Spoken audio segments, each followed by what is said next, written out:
बच्चों, कैसे हो आप सब। उम्मीद करता हूं कि आप सब अच्छे होंगे, स्वस्थ होंगे और बहुत मन लगाकर पढ़ाई कर रहे होंगे, क्योंकि पढ़ाई की बहुत सारी व्यवस्थाएं आपके पास हैं और आपके घर तक वर्कशीट के माध्यम से पढ़ाई पहुंच रही है। तो आप घर पे रहकर बहुत अच्छे ढंग से पढ़ाई कर सकते हो। सेफ रहो, सुरक्षित रहो। तो चलिए शुरू करते हैं आज की वर्कशीट। और आज की वर्कशीट है क्लास 6 के SST की वर्कशीट नंबर 14 और इसका उप विषय है विविधता को प्रभावित करने वाले भौतिक कारक। आपने कई बार सुना होगा कि भारत विविधताओं का देश है, मतलब भारत में बहुत ज़्यादा विविधताएं दिखाई देती हैं, अंतर दिखाई देते हैं।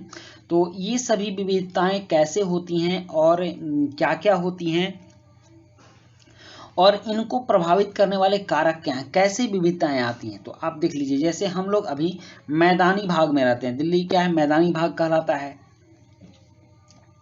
हमारे यहाँ बहुत सारी फैक्ट्रियां हैं, गाड़ियां चलती हैं, सड़कें बनाना आसान है, रेलवे बनाना आसान है, यहाँ तक कि नदी में पुल बनाना भी आसान है। बहुत सारी फैक्ट्रियां भी है। क्यों? क्योंकि यहाँ यातायात के साधन बहुत अच्छे हैं और प्लस जमीन ऊबड़ खाबड़ नहीं। लेकिन वहीं अगर आप लद्दाख के क्षेत्र में चले जाएं तो यहाँ देखिए, यहाँ से जब कोई सड़क निकलेगी तो फिर सामने पहाड़ आ जाएगा। इसको कैसे काटेंगे, कैसे पार करेंगे। तो यहाँ की जिंदगी थोड़ी दुष्कर है और यहाँ के लोगों का रहन सहन भी काफ़ी कठिन है। उपजाऊ जमीन नहीं है, सालों भर बर्फ से ढकी रहती है भूमि, जिसकी वजह से खेती नहीं हो पाती है। तो यह विविधता है। दूसरी तरफ अगर आप केरला साइड में चले जाओ तो वहाँ क्या होता है, चारों तरफ समुद्र ही समुद्र है। वहाँ के लोगों को नारियल बहुत ज़्यादा मिलता है और सी फूड भी बहुत ज़्यादा मिलते हैं, जबकि हमारे यहाँ तो सी फूड मिलता नहीं है। तो इस तरह से ये विविधताएं हैं और विविधताएं कैसे होती हैं उस चीज़ को आज की वर्कशीट में हम लोग जानने वाले हैं। वर्कशीट नंबर 1 में हमने पढ़ा कि विभिन्नताएं हर जगह पाई जाती हैं। ये विभिन्नताएं ही विविधता कहलाती है, मतलब रहन सहन में जो अंतर है यही विविधता कहलाती है, जो प्रत्येक वस्तु, जीव, समाज की विशेषताओं को दर्शाती है। कि जो विविधताएं होती है वो प्रत्येक वस्तु को दर्शाती है, प्रत्येक जीव और समाज की विशेषता को दर्शाती है। विविधता से ही समाज की विशेषता बनती है। सबकी अपनी अपनी विशेषता होती है। जैसे कि उत्तर साइड में रहने वाले लोग गर्म कपड़े पहनते हैं क्योंकि उधर ठंड ज़्यादा पड़ती है, और दक्षिण की ओर रहने वाले लोग धोती पहनते हैं क्योंकि वहाँ ठंड बहुत कम पड़ती है और वहाँ गर्मी पड़ती है और वहाँ आरामदायक वस्त्र की आवश्यकता होती है। तो यही कारण, और यह विविधता ही समाज की विशेषताओं को दर्शाती है। इस वर्कशीट में पता करते हैं कि क्या भूगोल विविधता को प्रभावित करती है। आओ हम भारत के दो भिन्न हिस्सों के भौगोलिक तथ्यों के बारे में पढ़ें। तो यह निश्चित है कि भूगोल विविधता को प्रभावित करती है, क्योंकि केरल, अगर आप बात करें केरल की, तो यह भूमध्य रेखा के निकट है, जिसकी वजह से यहाँ गर्मी बहुत ज़्यादा पड़ती है। लद्दाख की बात करें तो भूमध्य रेखा से दूर है और यहाँ ठंड बहुत ज़्यादा पड़ती है। तो यह भूगोल की वजह से ही हुआ। कोई चीज़ जहाँ सूर्य का प्रकाश सीधा पड़ता है वहाँ अगर कोई जगह है तो वहाँ गर्मी पड़ेगी, जहाँ सूर्य का प्रकाश तिरछा पड़ता है अगर कोई जगह वहाँ है तो वहाँ सर्दी पड़ेगी। तो यह भूगोल के कारण ही तो विविधता हो रही है। इसका मतलब कि भूगोल विविधताओं को प्रभावित करती है।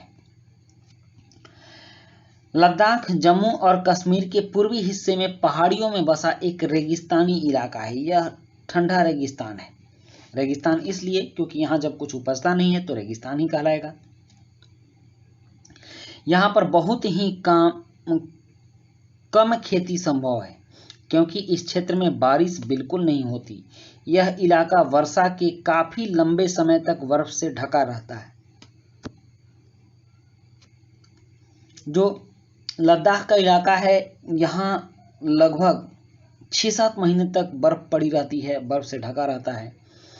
पीने के पानी के लिए लोग गर्मी के महीनों में पिघलने वाली बर्फ पर निर्भर करते हैं। और यहाँ पीने का पानी कहाँ से आता है, तो गर्मी के दिनों में जब पहाड़ों पर के बर्फ पिघलते हैं तब लोग उस पानी को पीते हैं।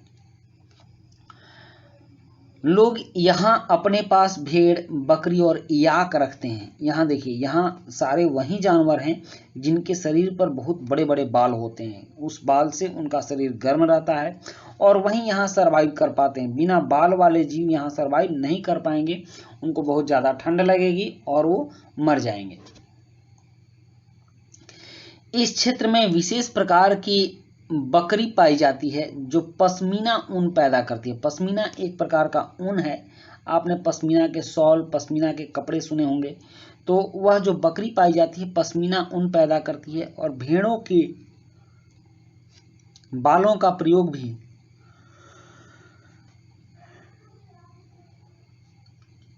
ऊन बनाने के लिए किया जाता है। यहाँ के लोग दूध से बने पदार्थ जैसे मक्खन, चीज तथा मांस खाते हैं। लद्दाख के लोग बड़ी सावधानी से इस ऊन को इकट्ठा करके कश्मीर के व्यापारियों को बेच देते हैं। लोग ऊनी कपड़े पहनते हैं। यह तो लद्दाख की विशेषता हो गई। यहाँ इससे संबंधित दो प्रश्न भी है कि लद्दाख के लोग ऊनी कपड़े क्यों पहनते हैं, और लद्दाख के लोगों का मुख्य भोजन दूध से बने पदार्थ तथा मांस क्यों है। अब बात करते हैं केरल की। केरल सीधे भारत के दक्षिणी हिस्से में, दक्षिणतम हिस्सा इसका कहेंगे, सबसे दक्षिणी हिस्सा है। केरल भारत के दक्षिण पश्चिम कोने में बसा हुआ राज्य है। दक्षिण पश्चिम इसलिए क्योंकि भारत के इस साइड में केरल है, तो यह दक्षिण पश्चिम हो गया। यह एक तरफ से समुद्र से घिरा हुआ है और दूसरी तरफ पहाड़ियों से। यहाँ मौसमी भारी वर्षा होती है। इन पहाड़ियों पर विविध प्रकार के मसाले जैसे काली मिर्च, लौंग, इलायची आदि उगाए जाते हैं। केरल मसालों का राज्य है, वहाँ बहुत ज़्यादा मात्रा में मसालों की खेती होती है। इन मसालों के कारण यह क्षेत्र व्यापारियों के लिए बहुत ही आकर्षक बना। मतलब कि आपने इतिहास में भी पढ़ा होगा कि केरल से मसालों का व्यापार बहुत दूर दूर के व्यापारी करते थे, हजारों किलोमीटर से आते थे।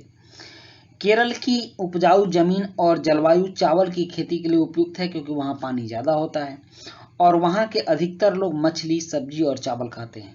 केरल का पारंपरिक पहनावा धोती है। यहाँ इसे मुंडू कहते हैं।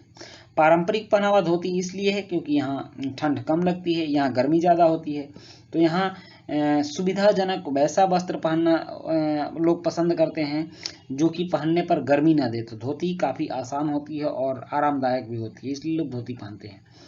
मुंडू सामान्य रूप सूती कपड़े से बनाई जाती है।